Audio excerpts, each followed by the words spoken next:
नमस्कार दोस्तों, इंस्पायरिंग कुल यूट्यूब चैनल में आपका दिल से स्वागत है।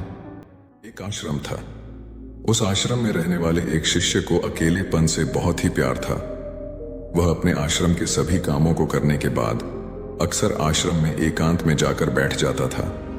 बैठा बैठा आसपास की चीजों का निरीक्षण करता रहता था या फिर किसी भी चीज पर विचार करता रहता था।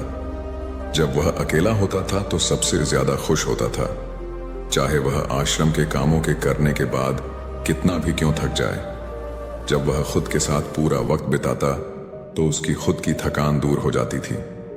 जब भी उसके मन में किसी बात को लेकर उलझन होती थी तो वह एकांत में जाकर बैठ जाता था और ध्यान से उस समस्या पर विचार करता था, और कुछ समय बाद उसका दिमाग शांत और स्पष्ट हो जाता था।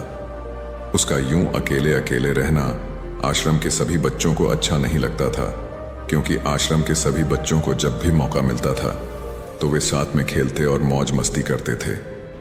लेकिन वह लड़का एकांत की तरफ हमेशा भागता रहता था। इसके केवल एक दो ही गिने चुने मित्र थे जिससे आश्रम के दूसरे बच्चे इसका मजाक बनाते थे, इसे तरह तरह की नामों से पुकारते थे। इसे वे लोग घमंडी और सनकी भी बोलते थे। हालांकि शिष्य उन सब की बातों पर ज्यादा ध्यान नहीं देता था, लेकिन कभी कभी वह आश्रम में रहने वाले दूसरे बच्चों की बातों से वह बहुत दुखी हो जाता था। एक दिन ऐसे ही दुखी मन से वह अपने गुरुजी के पास पहुंचा और गुरु को सारी बात बताई कि उसे एकांत में रहने से कितना प्रेम है और उस आश्रम के दूसरे बच्चे उसकी इस आदत से कितना परेशान करते हैं। गुरु बहुत ही ज्ञानी व्यक्ति थे। उन्होंने उस शिष्य की पूरी बात ध्यान से सुनी और फिर कहा, बेटा, इसमें उदास होने वाली कोई बात नहीं है। महान सफलताएं अकेलेपन से ही शुरू होती हैं। तुम्हें खुद से मिलाएगा। अपने अकेलेपन को नकारात्मक मत समझो, बल्कि उसे एकांत समझकर खुद को जानने का प्रयास करो। तुम्हें एकांत पसंद है, इसका मतलब तुम्हारा वास्तविक वजूद तुमसे मिलना चाहता है। अपने एकांत प्रेम का सम्मान करो। गुरु ने आगे कहा, आज मैं तुम्हें ऐसी 8 खूबियां बताऊंगा जो अकेले रहने वाले लोगों में पाई जाती है और उन्हें दूसरों से अलग बनाती हैं। गुरु ने कहना शुरू कर दिया, पहली खूबी जो एकांत में रहने वाले लोगों में पाई जाती है वह यह है कि ऐसे लोग दूसरों की तुलना में खुद के प्रति ज्यादा जागरूक होते हैं। वह खुद के स्वभाव और आचरण के बारे में ज्यादा गहराई से समझ पाते हैं। एकांत में रहने वाले लोग खुद की कमजोरियों और ताकत के बारे में जान पाते हैं, जिससे कि वह दूसरे लोगों की तुलना में किसी भी परिस्थिति का सामना ज्यादा अच्छे से कर सकते हैं। एकांत में रहने वाले लोगों की दूसरी खूबी है उनका व्यक्तित्व सबसे अलग, सबसे हटकर होता है। ऐसे लोग जो ज्यादातर दूसरे लोगों के साथ रहते हैं अकेले रह ही नहीं पाते। उनके अंदर दूसरों की आदतें, दूसरों के विचार आने लगती हैं, जिससे कि उनके व्यक्तित्व में वह अनूठापन और निरालापन नहीं आ पाता है। उनका व्यक्तित्व कई सारे लोगों का मिश्रण होता है। एकांत में रहने वाले लोग जो खुद के साथ समय बिताते हैं वह दूसरों की बातों से इतना प्रभावित नहीं होते। उनको अपने जीवन जीने के खुद के बनाए नियम होते हैं। ये किसी से भी आसानी से प्रभावित नहीं होते। ऐसे लोगों की शख्सियत सबसे हटकर, सबसे अलग होती है, इसलिए इनके व्यवहार में एक अलग ही निरालापन होता है। अकेले रहने वाले लोगों की तीसरी खूबी है कि यह सकारात्मक होते हैं। देखो, जब बहुत से लोग साथ में होते हैं तो वह एक दूसरे से तुलना करना, ईर्ष्या करना, घमंड, लालच जैसे विचार अपने आप ही आने लगती हैं और इंसान इन विचारों की बस में आकर उलटे सीधे काम करने लगता है। हालांकि ऐसा नहीं है कि एकांत में रहने वाले लोगों के मन में यह सब विचार नहीं आते।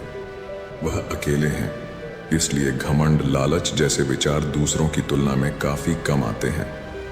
अकेले रहने पर उन्हें खुद के बारे में सोचने का समय ज्यादा मिल जाता है, जिससे कि वह अपने नकारात्मक विचारों को दूर करने में सक्षम होते हैं। अकेले रहने वाले लोगों की चौथी खूबी है कि ऐसे लोग अन्य लोगों के मुकाबले ज्यादा अनुशासित और आत्मनिर्भर होते हैं। हेल्दी रहने वाले लोग अपना काम अक्सर खुद ही करते हैं, इसलिए दूसरों की तुलना में ज्यादा आत्मनिर्भर होते हैं या अपने काम को लेकर बहुत स्पष्ट होते हैं और भविष्य में बहुत ही सक्षम होते हैं और बहुत ही आगे जाते हैं। अकेले रहने वाले लोग एक निश्चित दिनचर्या का पालन करते हैं, जिससे यह लोग ज्यादा व्यवस्थित होते हैं।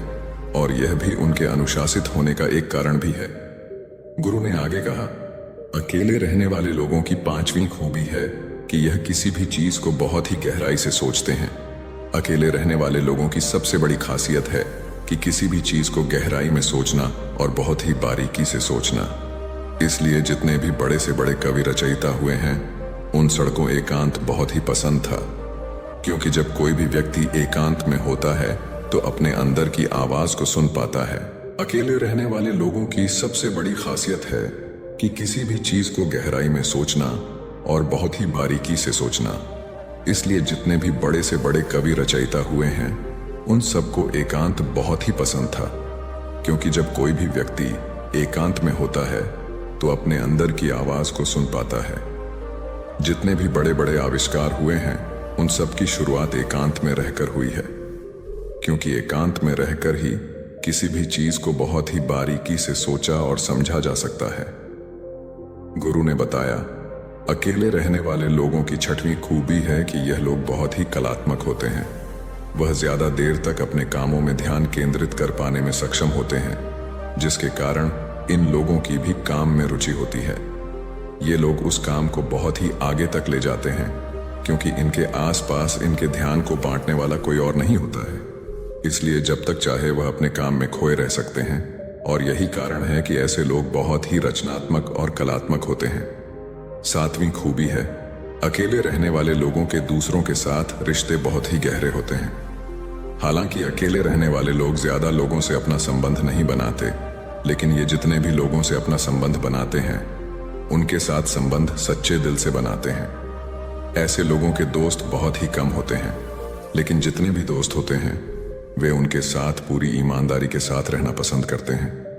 लोग कहते हैं कि अकेले रहने वाले लोग कम बात करते हैं, लेकिन उनसे पूछिए जिनसे ये लोग दिल से जुड़े होते हैं। ऐसे लोग जिन्हें अपना मान लेते हैं, उनके सामने अपनी पूरी बात रख देते हैं। गुरु ने आठवीं खूबी बताई, अकेले रहने वाले लोग मानसिक तौर पर और भावनात्मक तौर पर बहुत ही मजबूत होते हैं, क्योंकि उन्हें पता होता है कि आज उनके ऊपर कोई समस्या है तो उन्हें अकेले ही समस्याओं का निवारण करना है। ऐसा बार बार करने से उनके अंदर खुद के प्रति आत्मविश्वास और आत्मसम्मान के बढ़ने से मानसिक और भावनात्मक तौर पर बहुत ही मजबूत हो जाते हैं। इतना कहकर वह गुरु शांत हो गए। गुरु के मुख से ऐसी बात को सुनकर शिष्य के मन में अपने एकांत में रहने की आदत को लेकर कोई मलाल, कोई संशय नहीं रह गया, बल्कि उसे अपनी इस आदत पर गर्व महसूस हो रहा था। इस जानकारी के लिए उसने गुरु का बहुत ही धन्यवाद किया और वहां से चला गया। दोस्तों, इस वीडियो में बने रहने के लिए आपका सच्चे दिल से बहुत बहुत आभार। अगर हमारी यह वीडियो आपको अच्छी लगी हो तो चैनल को सब्सक्राइब करें और वीडियो को लाइक और शेयर अवश्य करें।